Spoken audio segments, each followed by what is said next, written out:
The diaries of Anne Frank and Malala last name are extremely different. They are both placed seemingly years apart.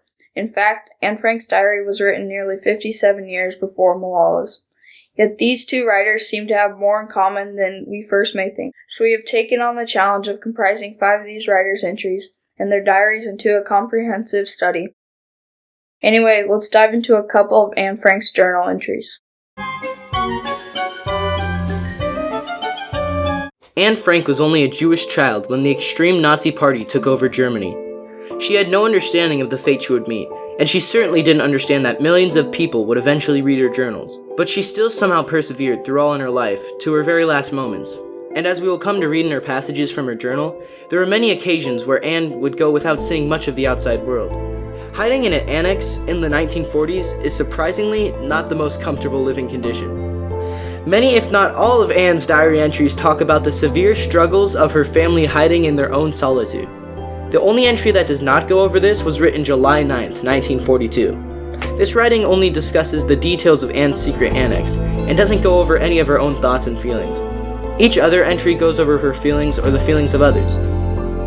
Whether she is writing about a close call with a carpenter, a description of Jew concentration camps, which she learned from others, or her hope for the future, even though she understands the chaos that is unfolding before her. The main theming of all these writings seems to be loneliness, isolation, and fear. In conclusion, Anne's life was destroyed when she was forced into a lifestyle meant to break anyone, but somehow she managed to pull through this moment and make the most out of her living condition, only to die of typhoid fever. Malala's story is peculiar, not only because it's hard to believe that any child would want to go to school, but because she somehow survived a point-blank shot from a masked gunman who was only a couple feet away.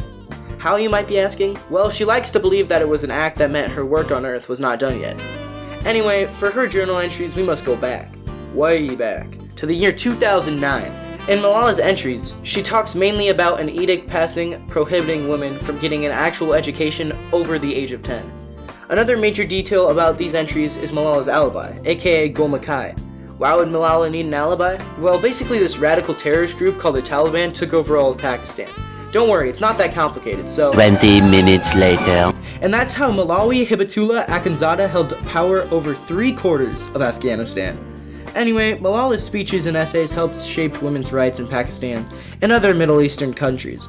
But even though Malala had the courage to speak up about simple freedoms women should have, she still feared day-to-day life. This is shown best through her entry on the 3rd of January. Here she discusses the nightmare she had the night before, her worriedness in the disappearance of more than half of her classmates, and her walk home where she hears a man threaten to kill her from right behind. These events help contribute to the total theme of her journal, which is fear, hope, and resistance. Alright kiddos, buckle your seatbelts, cause it's time to wrap this sandwich in a bun. While comparing these two writers may seem impossible, the answer lies simply in their passages. For example, Anne Frank's expressions in her secret annex are like when Malala had to go to Benar during her holiday because Swat was too dangerous. I adore Benar because of its mountains and lush green fields. My Swat is also very beautiful, but there is no peace. That is spread throughout every single one of their entries. Well, not the fact that they both must hide, but the fact that they are both widely discriminated against. They both had to face many challenges in their life and somehow found a way to pull through it. I honestly can't quite put my finger on what it was that kept them going. But whatever it was, it sure stuck with them for the rest of their lives. I guess that's all life is. A set of challenges we must all overcome to fully understand what we were trying to get to in the first place.